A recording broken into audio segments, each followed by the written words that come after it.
आदाब, नमस्कार। आप देख रहे हैं INN चैनल। मैं हूं शेख अहमद अली। इस न्यूज बुलेटिन में आइए नजर डालते हैं दिन भर की बड़ी खबरों पर। टीआरएस के कारगुजार सदर व वजीर बल्दी नज़्म नस्क KT रामाराव ने बीजेपी के रियासती सदर बंडी संजय को चैलेंज किया कि वो करीमनगर से वजीर गंगुला कमलाकर के खिलाफ इंतखाब लड़ते हुए जीत कर दिखाएं।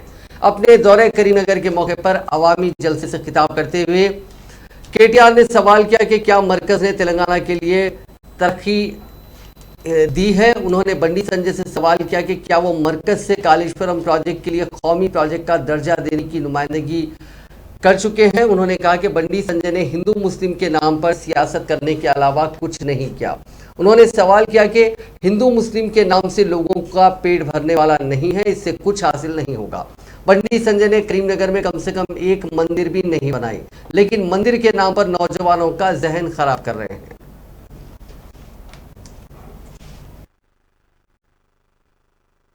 కరీంనగర్ ప్రజల పుణ్యం అని చెప్పి ఒక ఆయన ఎంపీ గెలిచిండు. ఎంపీ గెలిచిన ఆయన మీ అందరికీ ఆయన పేరుకి నేను ఆయన పేరు చెప్పా. ఆ ఎంపీ గారు మరి ఇప్పుడు నేనేమో ఒక 1000 పనులు చెప్పగలుగుతా. ఏమేమి చేసింది టీఆర్ఎస్ ప్రభుత్వం అంటే 1000 పనులు చెప్తా. ఈ పనులన్నీ చేసినామని. ఇవాళ వినోద్ కుమార్ గారు ఎంపీగా ఉన్న నాడు గతంలో స్మార్ట్ సిటీ స్టేటస్ కూడా ఆయననే ప్రత్యేకంగా కొట్లాడి మరి పట్టుకొని వచ్చిండు. నేను ఇప్పుడు గెలిచిన ఎంపీని అడుగుతున్నా, కరీంనగర్ ఎంపీని, నువ్వు గెలిచి 3 ఏళ్ళ కనీసం కరీంనగర్ పట్టణం కోసం ఒక 3 కోట్ల పనన్న చేసినవా? దమ్ముంటే చెప్పుమని చెప్పి ఆ ఎంపీ గారిని అడుగుతా ఉన్నా. తెల్లారి లేస్తే డబ్బల రాళ్ళే చూపినట్టు ఒకటే లొల్లి, హిందూ ముస్లిం. నీకు అది కూడా పోనీ హిందూ ముస్లిం అంటావు, ఒక గుడైనా తెచ్చినావా? కనీసం తిరుమల తిరుపతి దేవస్థానం గుడి పెద్ద పెద్ద మాటలు. డబల్ ఇంజన్ కోరుకుంటున్నారు రాష్ట్ర ప్రజలు అంటాడు. ఇక్కడ డబల్ ఇంజన్ ఉన్నది కదా కరీంనగర్ లో, నువ్వో ఇంజను మీద, ఢిల్లీలో మోడీ ఇంకో ఇంజను, డబల్ ఇంజన్ ఉంది కదా. నువ్వు పేద గొప్పోడివి కదా, రాష్ట్ర పార్టీ అధ్యక్షుడు, మార్కెట్లో నీకు బాగా గిరాకీ ఉంది, ఢిల్లీలో నీకు బాగా పటారు ఉన్నది కదా, మరి ఏం పీకిన కరీంనగర్ లో 3 ఏళ్లలో నేను అడుగుతున్నా. ఈ బీజేపీ నాయకులు, కేంద్ర ప్రభుత్వ నాయకులు, కేంద్ర ప్రభుత్వ మంత్రులు అసమర్థులు. అడ్డిమా గుడ్డి దెబ్బ మా కమలాకరణ చేతిలో ఓడిపోయి ఇంట్లో కూర్చున్నాడు. అదృష్టవశాత్తు ఆనాడు ఏదో గార్పు కొట్టి అడ్డిమారి గుడ్డి దెబ్బల ఎంపీ అయి తంత గారెల బుట్టలు పడ్డట్టు పోయాడు. ఇక దానికి ఇక ఆగుడు లేదు, నీళ్ళు కూడా తెల్లారలేస్తే. నేను ఒక్కటే సవాల్ చేస్తున్నా, బాగా మాట్లాడుతున్నావు, బాగా డైలాగులు పెడుతున్నావు, దమ్ముట మళ్ళా కరీంనగర్ లో గంగుల కమలాకర్ మీద పోటీ చేసి గెలిచి చూపెట్టని చెప్పి సవాల్ చేస్తా ఉన్నా. ఈసారి ఖచ్చితంగా కరీంనగర్ లో ఒకటే రోజు 1000 కోట్ల అభివృద్ధి పనులు కూడా ప్రారంభించుకున్నాం, తొందరలో పూర్తి చేస్తాం. ఈసారి కమలాకర్ గారిని 1,00,000 ఓట్ల మెజారిటీతో గెలిపించి తిరుగులే విధంగా శాసనసభకు పంపే దిశగా మీ అందరి తీర్పు ఉండాలని మనస్ఫూర్తిగా కోరుకుంటూ, కరీంనగర్ ప్రజల పుణ్యం అని చెప్పి ఒక ఆయన ఎంపీ గెలిచిన ఆయన वजीर महबूद कपुला ईश्वर ने आज मेट्रो ट्रेन में सफर करके सबको हैरान कर दिया। पुलिस हाउसिंग कॉरपोरेशन के सदरनशीन कोलेटी दामोदर गुप्ता के हमरा कपुला ईश्वर ने असेंबली स्टेशन से विक्टोरिया मेमोरियल स्टेशन तक मेट्रो ट्रेन में सफर किया। वहां से वो अपनी कार में सरूरनगर में वाक़ VM होम गुरुकुल स्कूल पहुंचे और एक हेल्थ कैंप का इफ्तिताह अंजाम दिया। कपुला ईश्वर ने कहा कि मेट्रो ट्रेन में सफर करने का उनका तजुर्बा उन्हें जिंदगी भर याद रहेगा। रियासती वजीर सत्यवती राठौर ने आज मेडशल मलकाजगिरी जिले के सोमाराम गांव में गिरिजन गर्ल्स गुरुकुल भवन के तामीरी कामों का इफ्तिताह अंजाम दिया। उन्होंने कई कामों का संग बुनियाद भी रखा। इस मौके पर रियासती वजीर लेबर CH मल्लारेड्डी और मकामी कायदीन और आला ओहदेदार मौजूद थे। खाली जायदादों को पूरा करने के लिए नोटिफिकेशंस के फौरी इजराई का मुतालबा करते हुए कांग्रेस की तुलबा तंजीम National Students Union of India ने आज Telangana State Public Service Commission के दफ्तर के रूबरू धरना दिया। पुलिस ने एहतजाजी तुलबा को गिरफ्तार करते हुए इस धरने को नाकाम बना दिया।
कुल हिंद कांग्रेस कमेटी के तर्जुमान डॉक्टर दासाजू श्रावण ने वजीर आला चंद्रशेखर राव को मशवरा दिया कि वो 40 लाख बेरोजगार तालीम याफ्ता नौजवानों को रोजगार की फराहमी को यकीनी बनाने के लिए माहिरीन पर मुश्तमिल टास्क फोर्स तश्कील दे। जो है सो इसका गहराई को समझते हुए इसको जो है सो इमीडिएटली अनएम्प्लॉयमेंट इमरजेंसी डिक्लेयर कीजिए, नंबर 1। नंबर 2 जो है सो जैसा किरण कुमार रेड्डी साहब का हुकूमत के टाइम पे बहुत बहुत बड़े लोगों को, इंडस्ट्रियलिस्ट को, पॉलिसी मेकर्स को, एकेडमिशियंस को कुल मिलाकर जो है सो एक टास्क फोर्स बनाया था अनएम्प्लॉयमेंट इश्यू को एड्रेस करने के लिए। उसी तरीके से आज तेलंगाना में आज आप एक टास्क फोर्स बनाइए अनएम्प्लॉयमेंट प्रॉब्लम को स्ट्रैटेजी देने के लिए, रिजॉल्व करने का स्ट्रैटेजी देने के लिए। तो पहला अनएम्प्लॉयमेंट इमरजेंसी डिक्लेयर कीजिए, दूसरा जो है सो एक टास्क फोर्स कॉन्स्टिट्यूट कीजिए, और तीसरा जो है सो तीसरी बात जो है सो प्राइवेट सेक्टर में हमको ये मालूम है कि पूरा जितने भी 40 लाख है उन सब लोगों को गवर्नमेंट में तो नौकरी मिलना मुश्किल की बात है, आप नहीं दे सकते और हम भी नहीं दे सकते, मगर उनको प्राइवेट सेक्टर में तो भी हम लोग नौकरी दिलाने की जिम्मेदारी हमारे ऊपर है। आज तेलंगाना में आप बता रहे हैं कि बहुत सारे कंपनियां आ रहे हैं, आईटी कंपनियां आ रहे हैं, ये कंपनी आ रहे हैं, वो कंपनी आ रहे हैं बोल के बहुत बड़े बात बोल रहे हैं, सच भी होगा। तो हमारी मांग है जैसा आपने गवर्नमेंट की नौकरी में 95% जो आपने रिजर्वेशन लागू किया है, उसी तरीके से प्राइवेट सेक्टर में भी 95% रिजर्वेशन लागू करने की जरूरत है।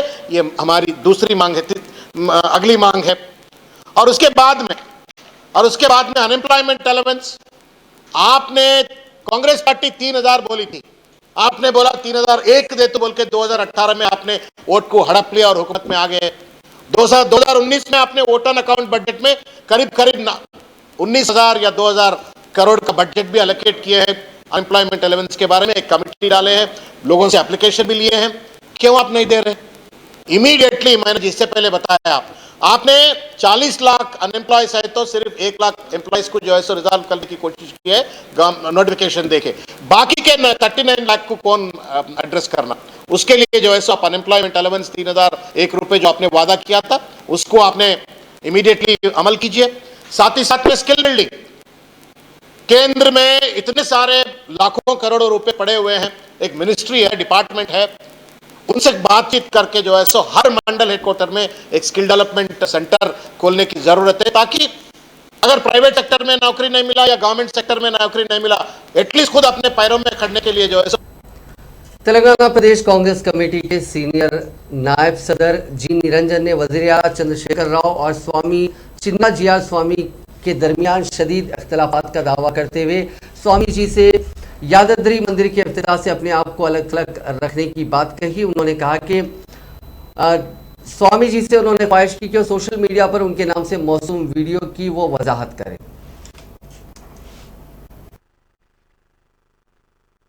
हम लोगों को ने वो केस पूछ रहा इस क्रिटिसिज्म के वजह से,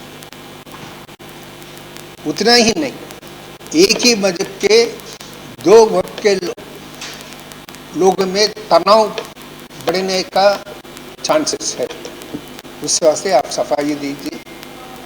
अगर आप सही मानों में अगर आप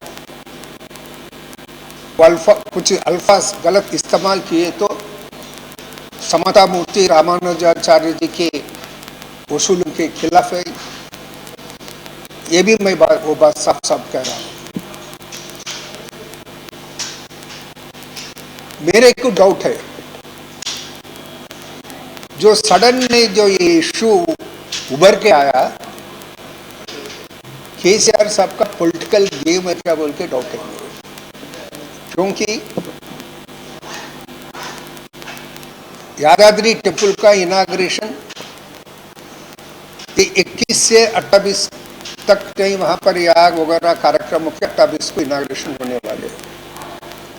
यादाद्री को पुनर्निर्माण करने के वास्ते गुज़िश्ता 1-2 साल में जब भी गए चीफ मिनिस्टर साहब चिन्नजय स्वामी जी को लेके जाते थे, चिन्नजय स्वामी उन्होंने कई बार ये भी बोले उनके निगरानी में वो डेवलपमेंट वर्क होगा, उनका निगरानी में वो मंदिर का उद्घाटन होगा।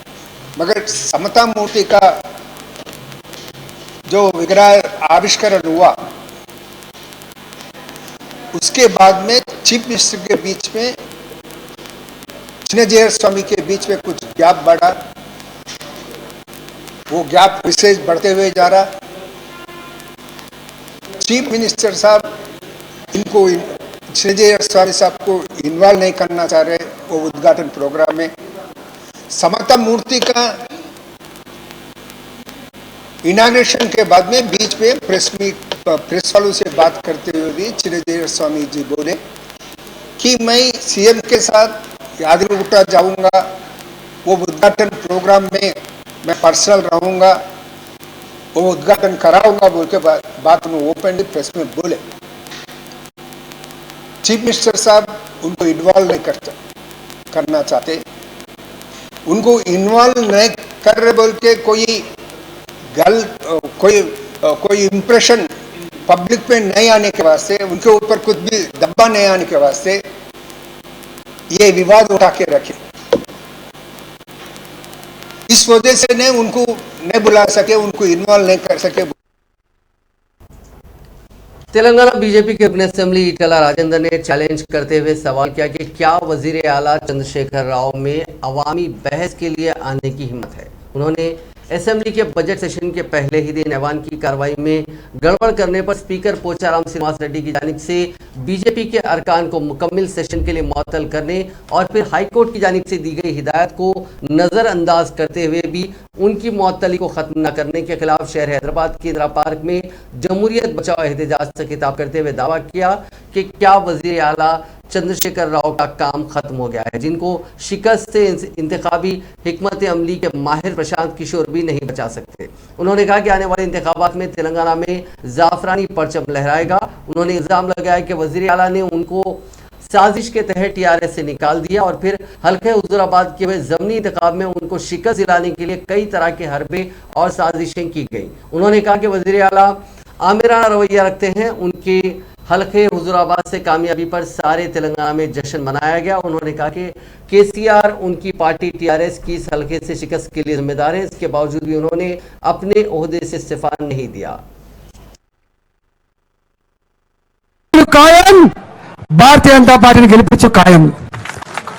ఇది దక్షిణ భారతానికి ఇది ఒక gate way of south India కాబట్టి ఇవాళ భారతీయ జనతా పార్టీ ఢిల్లీలో మన నాయకులందరూ కూడా తెలంగాణలో పార్టీని గెలిపించనే ఏకైక ఎజెండాగా ఇవాళ మొత్తం దృష్టి పెట్టినాం। ఇప్పటి నుంచి తప్పకుండా శాసనసభ్యులతో పాటుగా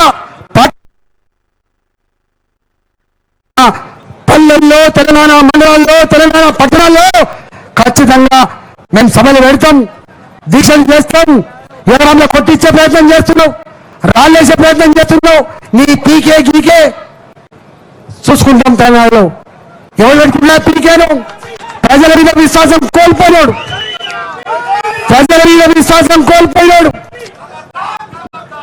రాజ్యాంగం మీద నమ్మడం లేనాడు, పైసల్ని నమ్ముకున్నాడు, కుక్కలు నమ్ముకున్నాడు కేసీఆర్ కాబట్టి పీకే అక్కడ పడ్డది। పీకే బెంగాల్ ఏం చేసిందా, కాలు ముందే కాలు పట్టేసిండు। గట్ల మొన్న కూడా హాస్పిటల్ తీసుకున్నట్టున్నది।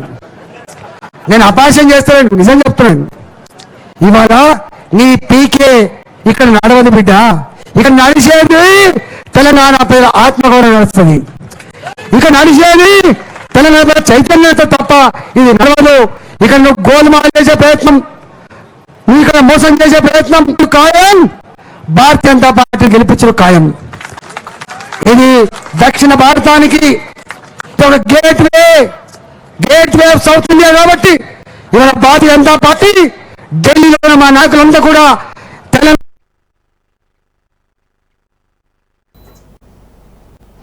साबिक रुकन पार्लियामेंट व बीजेपी कायद ए जितेंद्र रेड्डी ने वजीर आला चंद्रशेखर राव पर इल्ज़ाम आयद किया कि वो बाबा दस्तूर डॉक्टर BR अम्बेडकर के बनाए गए दस्तूरी उसूलों से इनहराफ करते हुए शख्सी क़वानीन तदफीन करते हुए हुकूमत चला रहे हैं। आज INN चैनल से बात करते हुए जितेंद्र रेड्डी ने कहा कि चंद्रशेखर राव ने बीजेपी अराकीन मुकर्ररा को ऐवान से मुअत्तल करते हुए डिक्टेटरशिप को फ़रोग़ दिया है।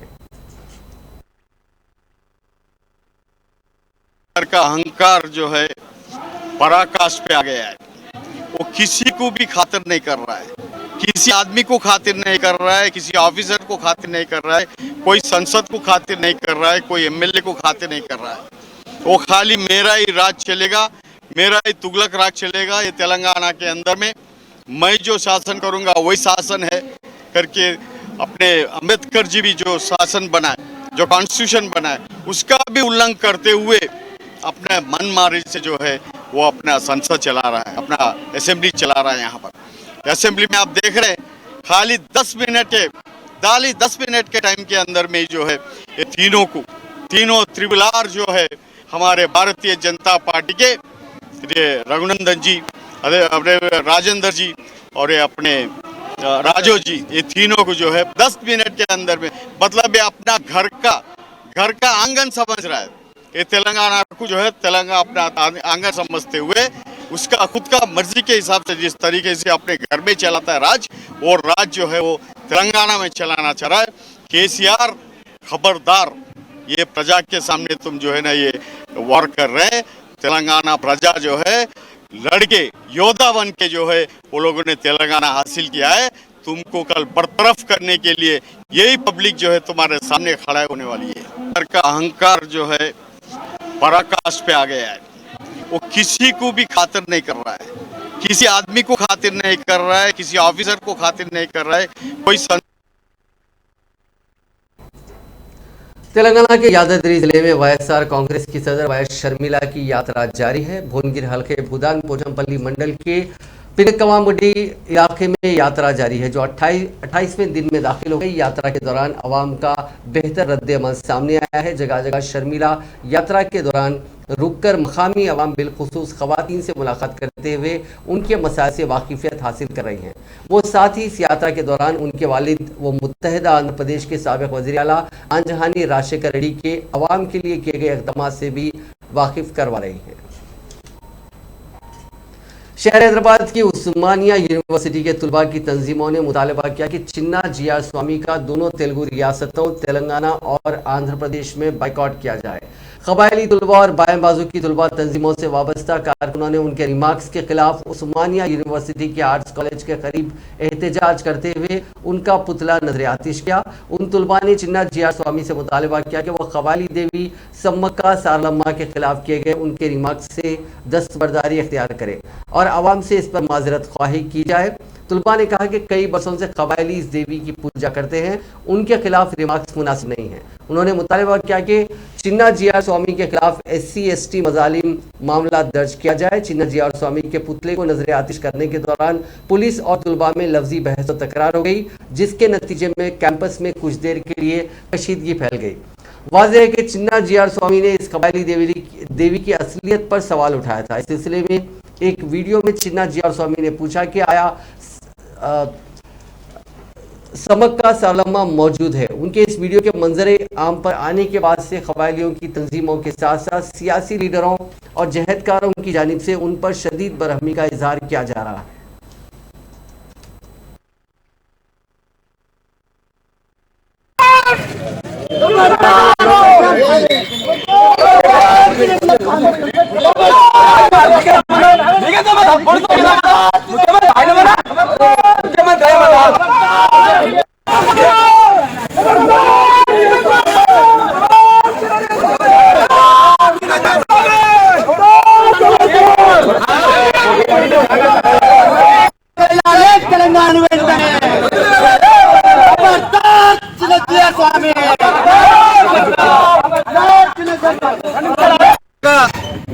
కబ్జాలకు మోసాలకు పేరున్నటువంటి చిన్న జీఆర్ స్వామి అనే స్వామి పేరు మీద ఒక సన్యాసి ఇవాళ గిరిజనుల ఆరాధ్య దైవమైనటువంటి సమ్మక్క సారలకు దేవతలు కాదు, ఏదో అడవిలో వాళ్ళు మొక్తారు, ఏమైనా పైన చూడిపడాలని చెప్పి కించపరుస్తూ మా సమాజాన్ని అవమానపరిచేలా మాట్లాడాడు.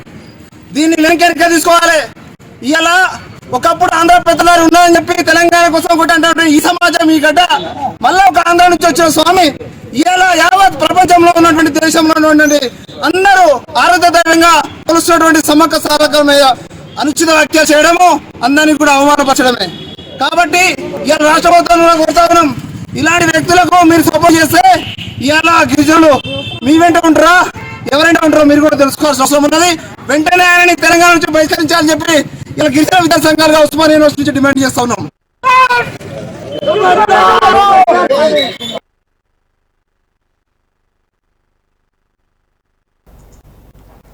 आंध्र प्रदेश असेंबली में फराहम करदा मालूमात के मुताबिक रियासत भर में जनवरी 2022 तक रजिस्टर्ड बेरोजगार नौजवानों की तादाद 6,16,690 है। जिले एम्प्लॉयमेंट एक्सचेंज में दर्ज बेरोजगार मुलाजिमीन की तादाद में 4,22,055 मर्द और 1,94,634 खवातीन है। अपोजिशन तेलुगु देशम पार्टी के अरकान असेंबली सांबा शिवराव, वीरंजन स्वामी और दीगर को दिए गए तहरीरी जवाब में ये बात बताई गई। 13 अजला में से विशाखापट्टनम में सबसे ज्यादा बेरोजगारों की तादाद है। इस जिले में बेरोजगार नौजवानों की तादाद 98,504 है। इसके बाद जिले करनूल दूसरे नंबर पर है, जहां बेरोजगारों की तादाद 64,294 है। वजीर आला जगन मोहन रेड्डी का आबाई जिला कड़पा बेरोजगारों की तादाद में तीसरे नंबर पर आता है। इस जिले में ये तादाद 58,837 है। Professor emeritus Islamic studies Jamia Millia Islamia नई दिल्ली प्रोफेसर अख्तरुल वासी ने मुसलमानों को तरगीब दी है कि वो तालीम और तिजारत को इख्तियार करें, क्योंकि मोहसिन इंसानियत रहमतुल आलमीन सल्लल्लाहु अलैहि वसल्लम जब गारे हिरा से मक्के मुअज़्ज़मा तशरीफ़ लाए थे तो आप सल्लल्लाहु अलैहि वसल्लम पहली वही इक़रा साथ लाए थे, जिसके माने पढ़ है। जहाँ तक तिजारत का ताल्लुक है, सरकार सल्लल्लाहु अलैहि वसल्लम तिजारत क्या करते थे, लिहाजा उम्मत मोहम्मदी को इस सुन्नत पर अमल करना चाहिए और तिजारत करना चाहिए। अगर मुसलमान हुजूर सल्लल्लाहु अलैहि वसल्लम के बताए हुए दोनों गुर तालीम और तिजारत को इख्तियार करें, उन्हें ज़रूर तरक्की हासिल होगी और उनके घरों में खुशहाली आएगी। प्रोफेसर अख्तरुल वासी ने जो दिल्ली से हैदराबाद के दौरे पर आए हुए हैं और नवाबजादा मुजफ्फर उमर खान की रिहाइशगाह वाक़ खादरबाग में अलीगढ़ मुस्लिम यूनिवर्सिटी के तुलबाए ख़दीम की नशिस्त में अपने ख्यालात का इजहार कर रहे थे। उन्होंने कहा कि नौजवानों को नए ज़माने के कोर्सेज की तालीम हासिल करनी चाहिए ताकि उनका मुस्तकबिल रोशन व दरख्शा हो सके।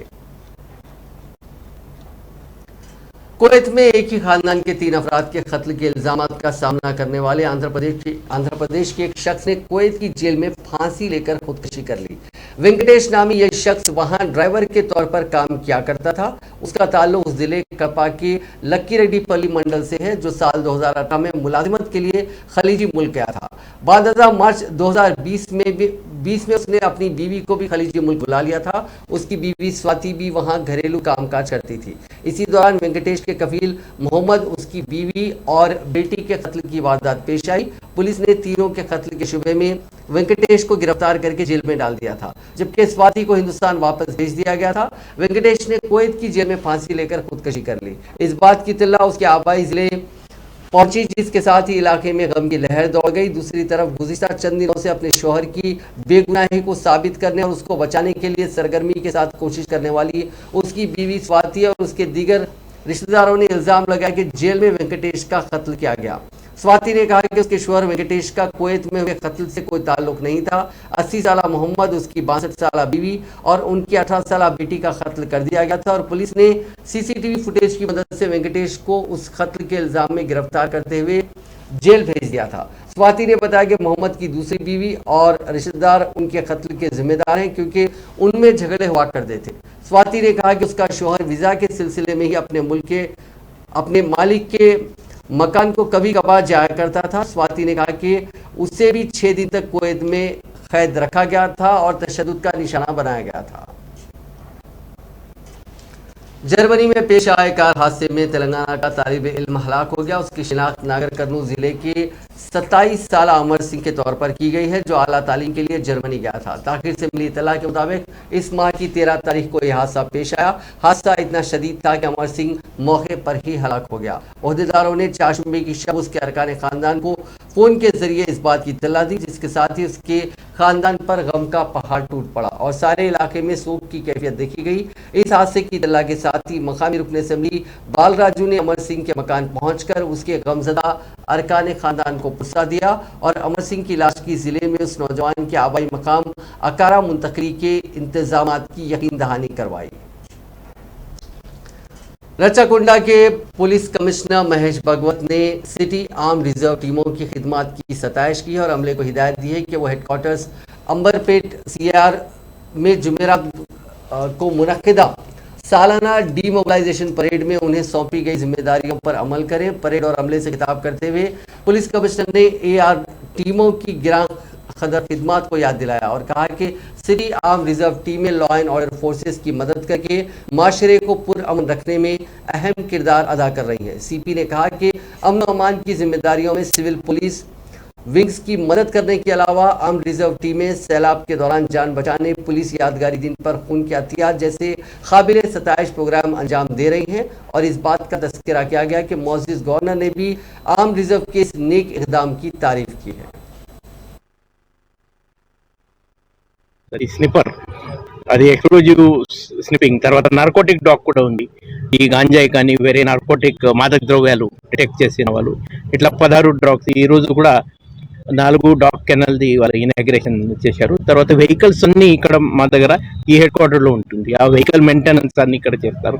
తర్వాత గతంలో మనము ఈ అన్ఎంప్లాయిడ్ యూత్ కి ఈ ప్రీ రిక్రూట్మెంట్ ట్రైనింగ్ కూడా ఇదే హెడ్ క్వార్టర్ లో ఇవ్వడం జరిగింది. ఈ సంవత్సరం కూడా ఇప్పుడు పెద్ద నోటిఫికేషన్ వచ్చినాయి. దాదాపు 1834 మా పోలీస్ డిపార్ట్మెంట్ లో వేకెన్సీ ఉన్నాయి. కాబట్టి ఈ సంవత్సరం కూడా 5 చోట్ల ఈ అన్ఎంప్లాయిడ్ యూత్ కి ట్రైనింగ్ ప్రోగ్రామ్ జిల్లా కలెక్టర్ తో హెల్ప్ తీసుకొని ఇంకా ఎవరు సోషల్ సిఎస్ఆర్ కానీ వేరే ఫండ్ నుంచి ఎవరు ముందుకు వస్తారు వాళ్ళ హెల్ప్ తీసుకొని మనం పక్కా పెట్టాము. ఈ ప్రైవేట్ కోచింగ్ క్లాస్ తో టైప్ చేసి వాళ్ళని మన రిటర్న్ ఎగ్జామ్ కి కూడా వాళ్ళకి పక్కా ప్రీ రిక్రూట్మెంట్ ట్రైనింగ్ ఇప్పిస్తాం. తర్వాత మళ్ళీ ground training, ground activities, physical efficiency test కోసం మా ఏఆర్ సిబ్బంది మళ్ళీ ఈ 5 ప్లేసెస్లో వెళ్ళి పొద్దున 6 గంటల నుంచి అది ఆ ట్రైనింగ్ కూడా వాళ్ళకి ఇస్తారు. సో ఇప్పుడు ఈ రోజు చాలా చక్కగా हैदराबाद के महकमा मौसमियात ने खबरदार किया है कि तेलंगाना के कई अजला में जुमे को गर्मी की शदीद लहर का खतरा है। इस दौरान ज़्यादा से ज़्यादा दर्ज हरारत रिकॉर्ड किया जाएगा, जिसके पेश नज़र लोगों को चौकस रहने का मशवरा दिया गया। महकमा मौसमियात ने इस सिलसिले में ऑरेंज अलर्ट जारी किया है। रियासत में दिन के वक्त दर्ज हरारत 6 डिग्री ज़्यादा रिकॉर्ड किए जाने का इम्कान है। मई के महीने में आमतौर पर गर्म हवा और लू चलती है, लेकिन ये इस साल मार्च में ही गर्म हवा चलने के इम्कान है। इस माह की 19 और 20 तारीख को दर्ज हरारत 2 से 4 डिग्री सेंटीग्रेड रहने का इजाफी रहने का इम्कान है। चाशुम्बे को पेदापल्ली जिले के मंथरी में सबसे ज़्यादा 42.9 डिग्री और नलगुना में 42.4 डिग्री दर्ज हरारत रिकॉर्ड किया गया। ये मामूल से 5 डिग्री ज़्यादा है। नाज़रीन, इस न्यूज़ बुलेटिन में बस इतना ही। देखते रहिए INN चैनल।